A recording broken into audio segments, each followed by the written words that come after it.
Hi, I'm Amit Devnath. Uh, Today we'll be going to talk about the smart data archival with Ashit. So Ashit will introduce. Hey, thanks, Amit. Hi, everyone. Good afternoon. This is Ashit Kumar. I am working with Huawei Technologies as the lead architect, as well as I'm one of the maintainer for Soda Foundation project and working on as the India OC member. So uh, today we'll be talking about smart data archival, and basically archival is nothing new, and archiving your data, your this is something like this is nothing new, but how you can do it smartly and how we can break the silos of making it more open source and all. That will be the main agenda that we'll be talking about. So let's start. Okay, so when we are talking about any data management, what is the pivot? The pivot is your data. Whenever we are talking about data, there is a humongous amount of data that gets generated. We need to work on that. Everyone is striving for that only. Whatever analytics, AI, ML, for everyone, the seed is your data. So that is where we start, and data becomes the core where we can classify the data. When you are seeing the data right now in our for the last 2 years during the pandemic and all, right, there are huge amount of data that is getting generated, whether it is your online, your kids' online classes or your office meetings over Zoom and all, team meetings. Apart from that, there are lots of messaging that is happening on the social media and all. So everywhere you have the data. If even if you see the government organizations and all, right, they need to collect different data to work upon that and come up with better healthcare solutions or whatever in that time. And this data eventually will keep growing, right? The consider an amount like when the data gets while forwarding and all, the how much you create different copies of the data, right? So all the data might not be useful. So what we need to do is that we need to classify those data, and we need to organize them, store it properly and efficiently and smartly. That is where the storage comes into picture. You cannot store everything and just burn out your storage that is with you. So that is there, and obviously you will need some of the insight into your data. So data actually becomes something, a big chunk of thing that you need to work on. And what we are trying over here is that over the time, when your data gets more and more generated, more and more, what you will try to do is that you will try to just do some archiving. We'll talk about like why the archiving is required and all, right? But yeah, so those archiving or storing it somewhere efficiently so that it can be easily accessible and all, right? So over here in our talk, me and Amit will talk mostly about the archival thing. So that is where, and why we wanted this SDA Smart Data Archival solution. You might find different solutions in the market, in the industry. There are some data management companies, data management products that is getting used, and they will have the like products related to this. But we want to decentralize those silos. Everyone works in their own environment. So what we want to do is that we have the data, we want to store it, to use it for analytics or anything. We want to decentralize our solution. So this SDA solution will be a decentralized solution. Now, what we will be doing is that archival and retrieval. That is the main focus of this solution. So how you smartly archive it, how you smartly retrieve it. Now, archiving and retrieving, I cannot do like blindly. I can just go and archive it and simply retrieve it. There should be someone who should guide us. There should be some predefined catalogs and or something. There should be some predefined policies that we need to work on, right? So that is where the policy comes into picture. And if we have those policy defined by the end users, by the software which is it is reading and all, right, those policy cannot be simply implemented without having the metadata with you. So every data will have some of the meta, whatever the story is, whatever the data has been sending, you have been sending, right? Consider that okay, you are sending some of the data, your IoT devices are sending data continuously, right? And you have some of the policy of the archival policy that you have written. but how will you know that which type of data needs to be archived and which needs to be simply thrown out? As we were talking that there will be multiple copies of the data. Some of them may be relevant, some of them may be completely irrelevant to us. So we need to work upon the metadata, what type of data that is. So, when I say type of data, this is just one parameter or one pivot that we are talking about the data. There can be multiple parameters that will come into picture. Now, okay, I have archived it.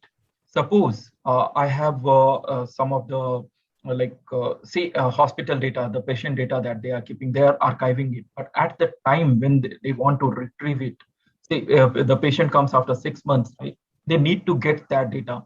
So for that, there should be some service level agreement that, okay, my data will be retrieved within this period of time. Those policies and those SLAs should be defined. So that is where we work on.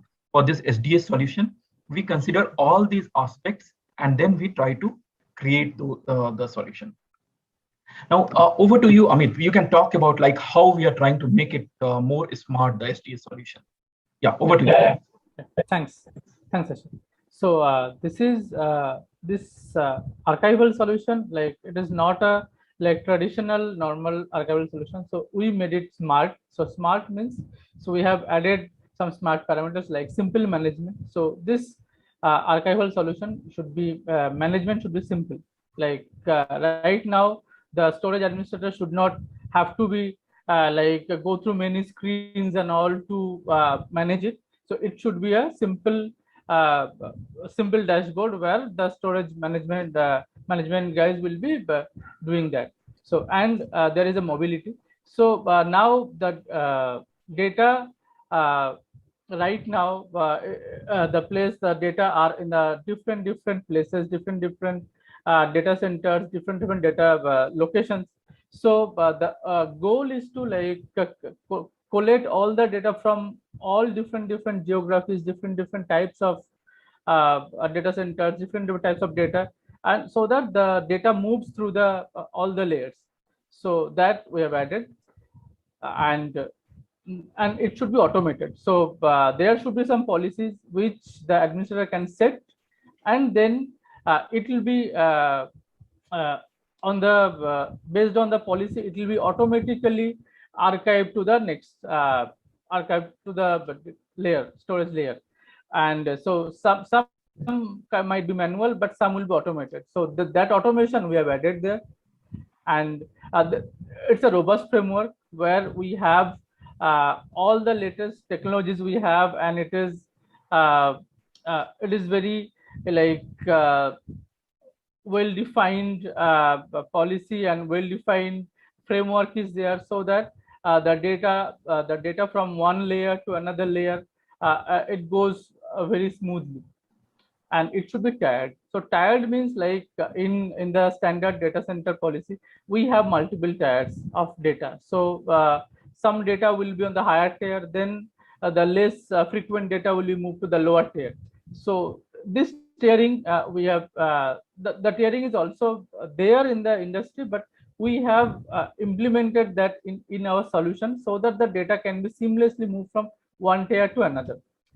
So this way we have actually made it smart. So also we have the feature of it will be lower TCO, then it will be intelligent, where like we'll put some AI type of intelligence where it will be actually based on the metadata. It can take a decision where we can actually which data should be archived or not, and it should be very efficient. So this is the like in a nutshell smart archival design.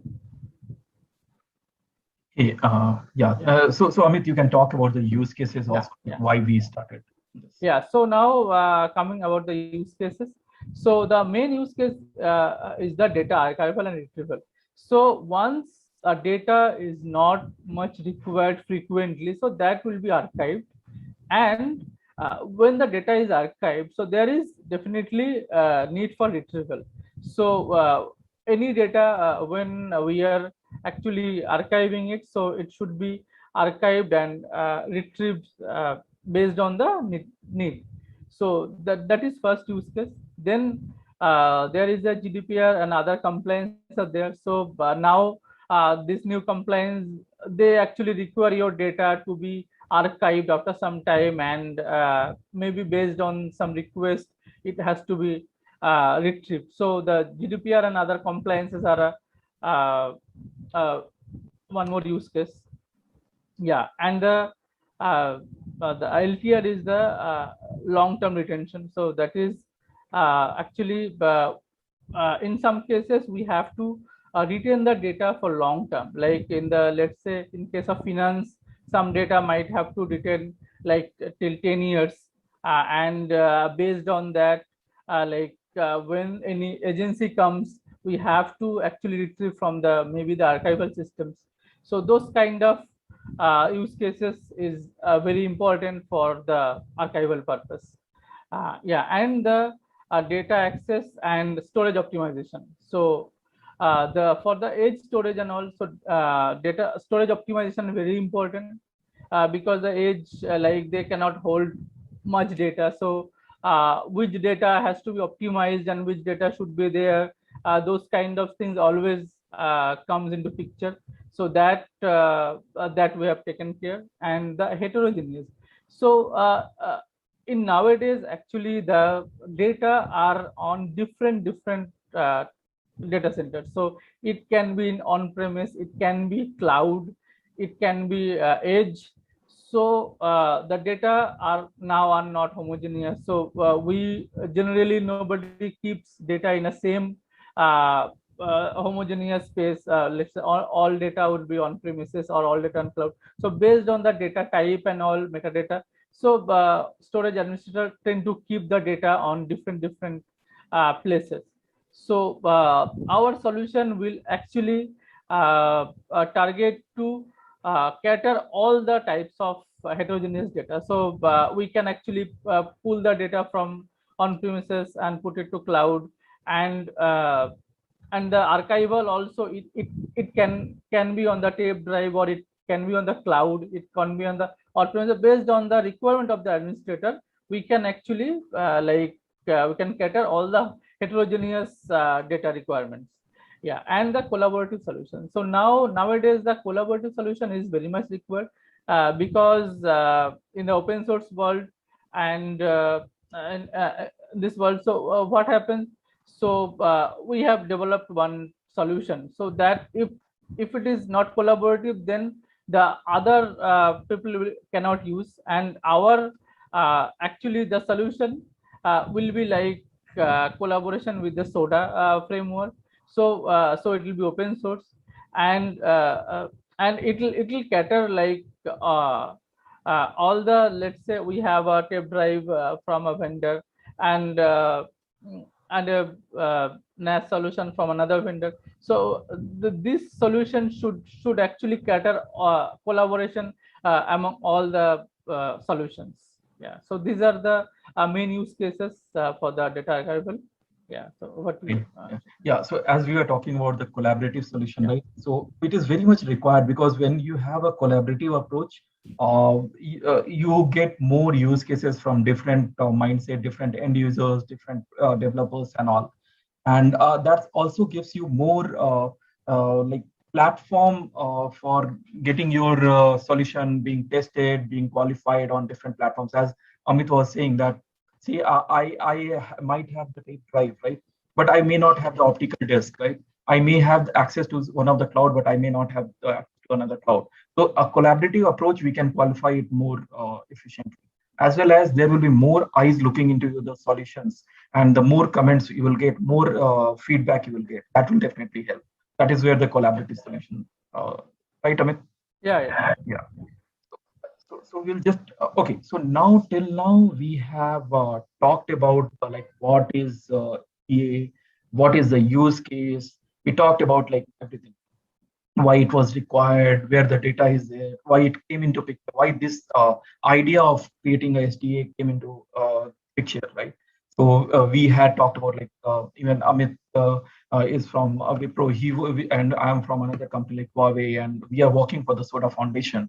So when we started thinking, different thoughts came into our mind, different use cases were like introduced.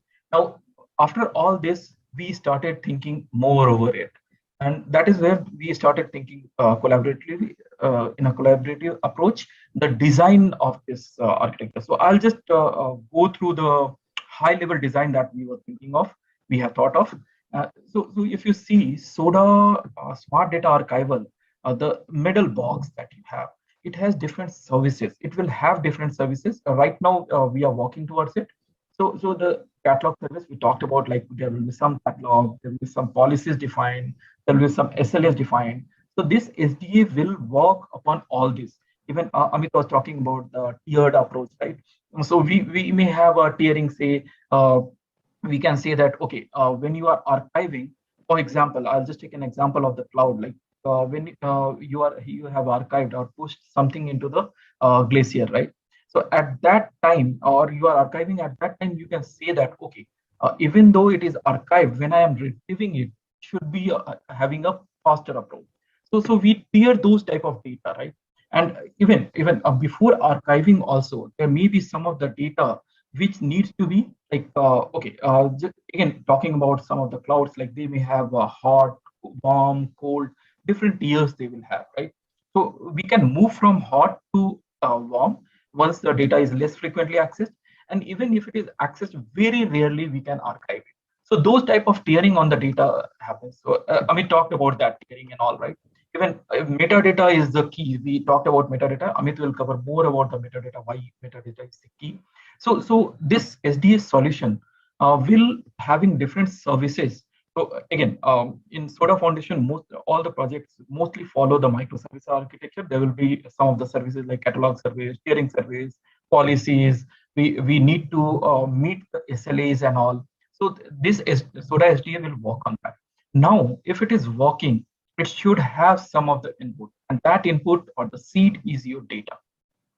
So this data, when fed into SDA, and you have a policy. Say, for example, I am a end user and I want to archive it into cloud, right? I want to use some public cloud or somewhere. So what we can do is that this SODA SDA solution will take those data, will work on the metadata of this. The data will be churned out, and then finally it will be archived into the cloud. And again, this will be based upon the policies and SLAs defined. So when we are archiving it, there will be some policy that, okay, if this don't, so that's where the smart word comes into picture. Like it will work smartly. It is not like that blindly. It will keep archiving all those data, right? So what it will do is that it will work on those data. It will see that what is the policy that end user has defined. Then based upon that policy, it might be possible that the user might have different clouds, right? They might be using different cloud providers, and they want to work in the multi-cloud environment.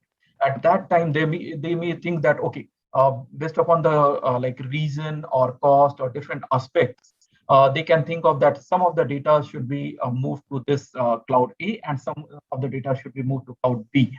So there comes the distinction, right? And that will be decided. This SDA is like it's like a box which will read the policy. Okay, so they have defined that, okay, for example, if my data is of finance type, I'll move it to cloud A. If it is of a medical transcript, and it is situated in some of the regions, say Arizona or someone, I'll move it to some other cloud, right? So that is the policy. Now SLEs are very important over here when we are retrieving. So for example, you might be knowing, I'm just taking again the example of cloud, public cloud. So when we move the data into the public cloud, at that time, uh, and when we are trying to retrieve, it may be possible that if it is a like slow retrieval, it may take days to retrieve your data. But sometimes the data retrieval should be faster. So you can define that, okay, this should be a faster retrieval. So those type of SLEs we need to meet. And that is where SDA will come into picture, and it will try to retrieve with, say, very simple, very brute force approach, retrieve with this particular flag that, okay, it should be retrieved faster. So that is where also this solution doesn't, as Amit was saying, that it is a heterogeneous solution. So it works across the on-premise and cloud. So some of the like still tape is tape. We cannot say that tape is completely discarded, right? As of now, still people use tape and all, right? So there may be enterprises which use tape. Even the optical disk, like the Sony or some other vendors have the optical disk archival solutions, right? So we need to cater to those also. Those on-premise, if they want to archive it on-premise for their purpose. So based upon their data center and all, this SDA should walk across on-premise and cloud, right? And edge. So this is what the overall design of the SDA. I'm talking a very simple flow that okay, data will come, these different solutions will walk in between, and they will churn it out and move the data to different places. So this is the overall design of Soda. Now, one very important aspect that we have been talking is the metadata. So metadata, so all this tiering, catalog service, policy, and everything is static, and they are important. But who will work the most, or who is the driving factor, is the metadata of the data. So we'll talk about that eventually. Now, so overall, if you see the purpose of this overall design is that we have the data, we want to do some analytics, we want to classify the data, classify in the sense like this data should be of this type and all. Say for example, very simple approach.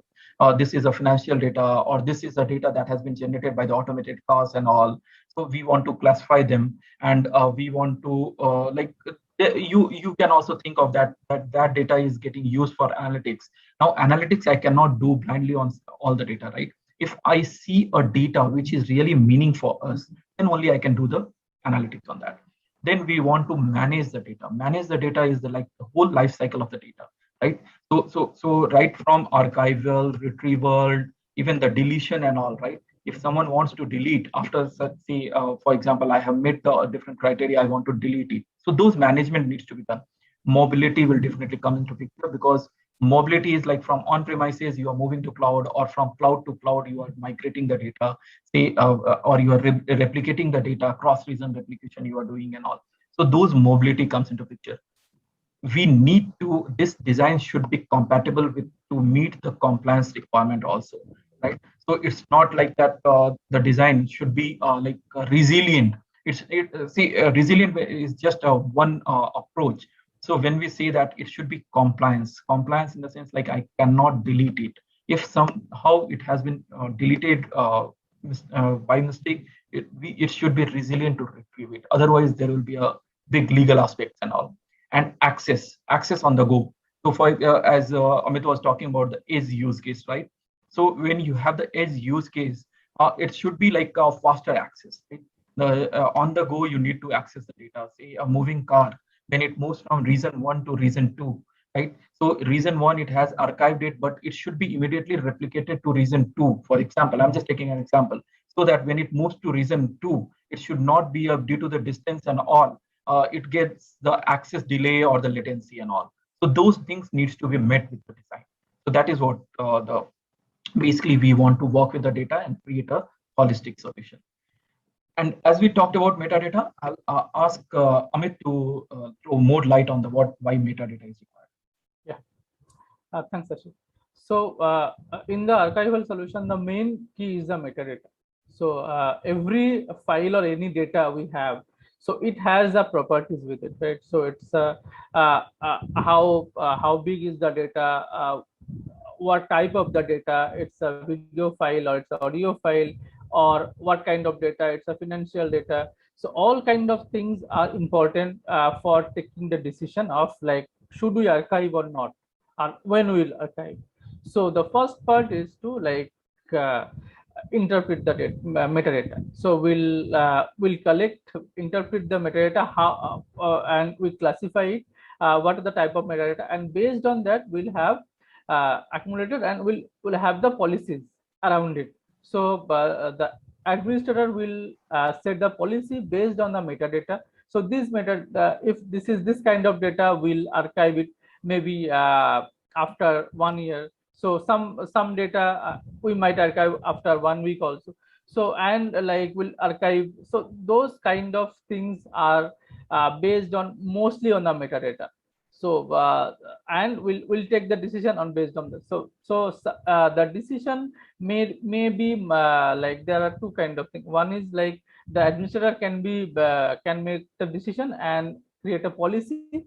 based on the policy metadata, based on the policy, it will be archived, or we'll have a smart solution where actually we'll have a intelligence there, AI there, which will actually internally process the metadata and decide that, yeah, this data should be archived and when. So that decision will be taken internally automatically. So that decision also will be like, so this is a combined approach where we have manual, policy based, and the automated thing. So here, so it is totally based on the metadata, right? So you cannot, if you just look at any data, you cannot know what is the importance of it, or what is the background of it. So only by looking at the metadata and all the metadata and analyzing it, we can know that how important is the data and how unimportant, and like how frequent we should archive. So this is the main actually key here. Yeah. So what was Okay. Hey, thanks. Yeah. Actually, the metadata is will make the like how we work on the metadata will make this solution more smarter, right? That is what the key is, right? Yeah. Okay. So till now we have been talking about like why SDA, some of the design that we thought, the use cases we discussed, right? And now we come to the like, okay, so we need to create a solution. Now the beauty of open source is that you may not need to start something from scratch, right? So there may be some existing solutions which is available, and that's where like breaking the silos, right? Is where it comes into picture. That okay, there are some open source solutions that is available with you. You can leverage those open source because multiple people are contributing. That the solutions may be like more robust, more as even the framework needs to be robust because the solution also will solve that robust framework, right? So we need to make this more robust and all, more stable and all, right?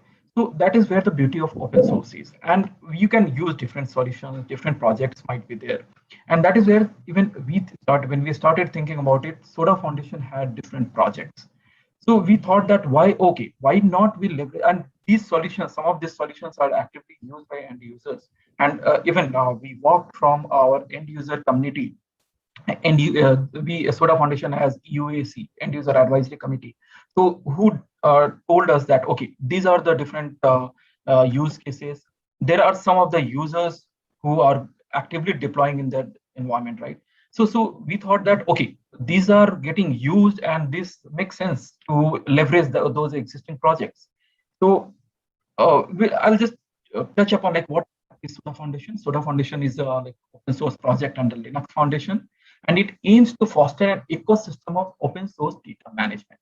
So Soda Foundation is basically about open data framework, and it talks about the data management. There are different aspects, the regulations, compliance, mobility, and everything will come into picture, the automation and all, right?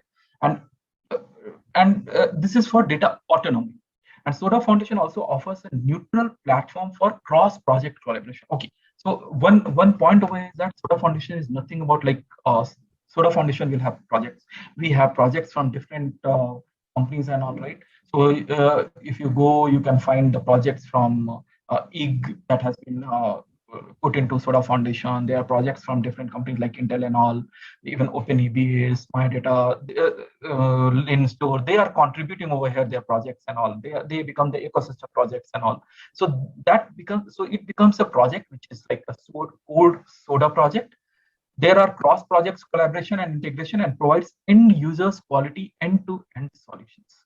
So that is where I was saying that different projects, when you bring it, you just so they consider them as different projects at different dots. When you can combine them, when you connect those dots, it will create a more holistic and easy solution. So the purpose is that we need to create a solution to classify intelligently the data being generated on edge, cloud, on-prem to archive based upon efficient algorithm. This is what the purpose of this SDA solution is. That now, if you see efficient algorithm, when we see right archiving based upon efficient algorithm.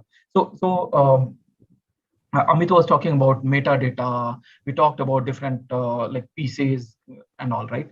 But this Okay, so I have archived my data. Now I want to, so I cannot simply keep archiving the data, right? There should be some of the algorithms, say, for example, which data should be archived, which data should be retrieved, or which data should be kept for how long time. So these all comes, there comes the efficient algorithm that we'll be putting. Say, for example, I want to archive the data. There are some of the metadata when we are talking. We know that, okay, at time t1, this data has come. Now, after that, continuously the data is coming. Now we want to archive it. Archiving simply the data which is getting frequently used or that has come recently. It is like you may archive it, but if that is getting used, it will be not a good idea, right? So that is where the list recently used and all algorithms will come into. So some of the efficient algorithm that we are going to put. Okay. Now, so that is where the SODA smart SDA solution will come and become more smart over there. Now, when we talked about SODA projects, we are talking about the open source projects. There are some of the projects which will definitely help the SDA. One is the SODA multi-cloud project. This multi-cloud project, you can just go on the GitHub. So apart from different, this is a multi-cloud data management project. Apart from different features, it also supports data archival and retrieval to public cloud archival storage and on-prem also. So we support from on-premise to cloud, cloud to cloud for different clouds, AWS, GCP, across the cloud. And we also support in the multi-cloud project, the ODA, Sony Optical Disk Archival, that is on-premise that we are supporting. And we will be like enhancing more these metrics, right? And these are S3 compatible APIs. They support S3 compatible APIs. So anytime, if say for example, when we were discussing about the Sony ODA, the implementation was quite easy because Sony ODA provided the S3 compatibility. So their interface was S3 compatible. So it was quite like easy to implement and support the Sony. So this is very important piece. The multi-cloud piece is very important. That comes into picture. Now, as we talked, right, there are different policies that needs to be defined. The profiles needs to be defined. There may be multi-tenancy requirement. Those tenants will have different users and all. So SODA API and controller, these two projects gives you that advantage. And API is a single interface, the unified interface that you get. So when someone wants to use this solution, so this open source solutions can be used by different organizations also, right? So what we want to provide is that interface which they can use and simply create this smart data archival for their system. So that is where the SODA API projects come into picture.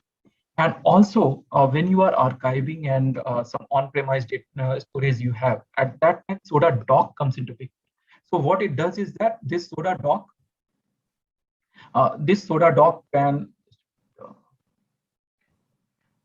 okay, this SODA doc provides you the management for your on-premise storage and all. And then we have the monitoring. So whenever you are different storages, we have the monitoring and all. So these all pieces, when you combine, that is going to help us in the smart SDA solution. And yes, as we were talking, like it should be automated. Even Amit was talking about like there should be automation for that. So automation and orchestration we support with the SODA orchestration project. So yeah, so these are different projects that is going to help in this creating a better solution like the SODA smart data archive. So that is where I'm sorry, I just missed the words. So this is our overall idea. And we are trying to enhance the different projects that is available over here. Even we are considering, like, if we are writing some of the pieces, if there are different ecosystem projects that come in over here and collaborate with us, we will definitely use it. But definitely the multi-cloud and the API and controller projects is going to help in this SDA solution. Because API, because we are talking about the catalog service, policies, SLAs, that API and controller. Controller is nothing but a metadata sort of. It uses a etcd, the key value store, so it can keep all the metadata and all, right? So that is a bookkeeping sort of project that we have, the controller. So API, controller, and multi-cloud right now is helping us, even if there is a pure on-premise storage, right? So that is where we can enhance our SODA doc and Delphin projects to bring the more value over here. Okay, so we are here you can have the question and answer. So just after this recording, we will be live, and you can put your questions, and we will be happy to like answer your queries. We will be happy to get your feedback so that we enhance this project. We need to collaborate as we all are collaborating. Right? I from the different organization, from different organization is collaborating and creating this Soda Foundation project, which will definitely like we think that we hope, and we are quite optimistic also, that it will be a very efficient solution that we'll be creating. Okay, yeah.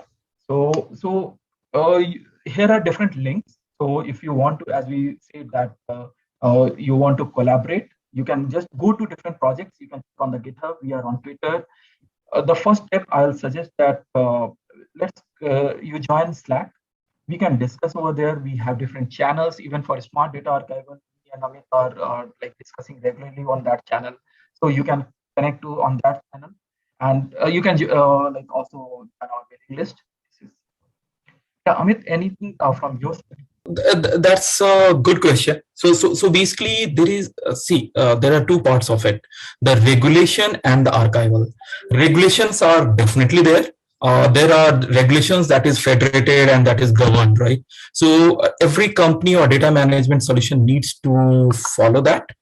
But archiving, archiving is the second part. See, if you want to have the follow the regulation, say the regulation says that you cannot delete the data within say 3 years, or you should keep it for another 2 years. So at that time, what will be your strategy? You may not archive it, but you can store it on your primary storage, and that will definitely cost you, right? So that is where the archiving comes into picture, because when you are archiving, you put it on a low cost storage where it will have more latency and all. So the cost will be saved. So that is your strategy. The company or the solution strategy is there, which needs the data to be archived. If you don't archive it, eventually your primary storage will get exhausted. So that's why the regulation is there. You just need to check like whether to archive or not to archive. Anything, Amit, you want to add on this? Yeah. So nobody actually saying that you archive it, but the regulation says you have to keep the data. So the thing is, how you keep the data is like the company policy. But so you cannot keep the data on the primary storage, even on the secondary storage you cannot keep. So for long term, for 10 years, 20 years, you have to keep the data. The only way to keep the data is to archive it, right? So otherwise, like you cannot really keep any like data which are not that much important to the primary source for long. So that is the main thing.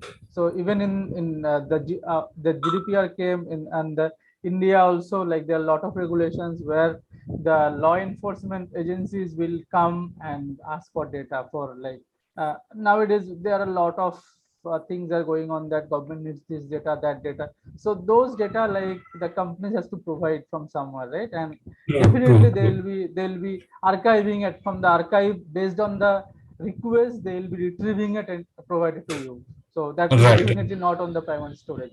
As a plain and simple rule, like your WhatsApp chats needs to be stored somewhere, like whether it is encrypted, but you cannot delete it. The agencies may come and ask for it. Yeah, I hope that answered your question. We can move to the next question if there is any. So would you like to share any success use case with this? Okay, so as we started talking, me and Amit were talking, right? The use cases we got from, when we talk about the use cases, definitely we got it from some of the end users. So there is an end user in Japan who is also part of the end user advisory committee in Soda Foundation. So they suggested that, and they have this use case of automated car and data getting generated on the go, data on the go. They work on the edge, the cloud and all, right? So public cloud they use. So they came up with like, okay, so company like Toyota, right? So their automated car, when they travel, they will create or generate humongous amount of data. And that data, you cannot always keep it, right? But somehow for an analytics purpose or some regulatory purpose, you need to archive them. So that is the use case that came from them, and that is where this community started working on this. And the community thought that, okay, this is a good use case, and this is just one example that we are talking. There are, if you see, there are lots of example use cases that was there. So we have just started working on it, and when this solution comes, definitely we have the end users who are going to use it.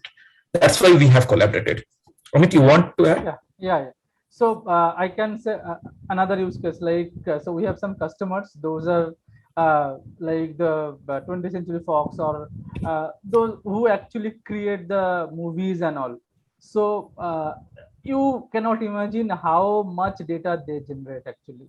So they have shoot every scene. They'll have multiple copies. Then there'll be lot of editing and all. So there will be a humongous amount of data that will be generated, right? So and those data, Right. so that has to be archived, because that much data you cannot keep on the primary storage for a long time. But you need the data definitely for anything goes wrong, you have to later edit or anything. So those kind of scenario, you definitely needs the archival. So that is another use case and scenario. Right. Okay, so I think, okay, I just saw one more questions. So we have 2 minutes, we can just take it. So the question is, do you have any advice for archiving mobile device data? What about bring your own device? See, this is, we are talking about the, so this is a primary interface you are talking, like the mobile device data that is, that you generate. Now, when you see this mobile device data, right? Take a simple example, right? You have your, say, 64 GB of internal memory in your mobile device. Now, we go on, right now the mobile becomes a camera, right? We go on some vacation and we start clicking photo. We move anywhere, we start clicking photo. Now, eventually the applications and all, eventually what will happen is this storage will get exhausted. So what you will try? You will try to keep it on your drive, Google Drive and Google Photos and all. Now, over the period, even the drive and your photos will get like there are lots of data. Now you want to archive it, right? You'll say that let me archive it or put it on some other storage so that it's fine. I will have less storage, right? So that is where, so there is, rather than saying the advice, it will be more of your strategy. So it's up to the individual. So what we were talking about is a more of enterprise part. But again, for an individual also, it's up to you where you want to keep. When you are keeping it in cloud, you might have the object storage. You can use the S3 storage, right? In that S3 storage, you can say that, okay, this should be moved to S3 Glacier, for example, in AWS, right? So that is where you want to archive. Yeah. Amit, anything you want? Yeah, so only thing is, see, now the Google Drive also there. Now earlier it was free, right? So now they have put the price. So now earlier we thought, okay, so we can put as many photos in the Google Photos, but now they have like restricted it. So now we have to think of keeping the photos, like simple photo scenario. You have to keep the photo somewhere else. So that way you are archiving it somewhere where it is low cost. So the in enterprise also, the main archiving part is like we are moving the data from the high cost storage to low cost storage. So here also we'll be moving the data from the high cost storage like Google Photos to some low cost storage, maybe your local hard drive or anywhere. So that is the main. So strategy is the same everywhere. Right. Yeah, thanks, Amit. So I think these were the 3 questions. I don't see any more questions coming. Is there any other question? Otherwise, I think we are on time. Yeah. Yes, sir. Thanks for your time and efforts, and it was a pleasure having you with us. Thank you very much. Thanks a lot. Thanks a lot.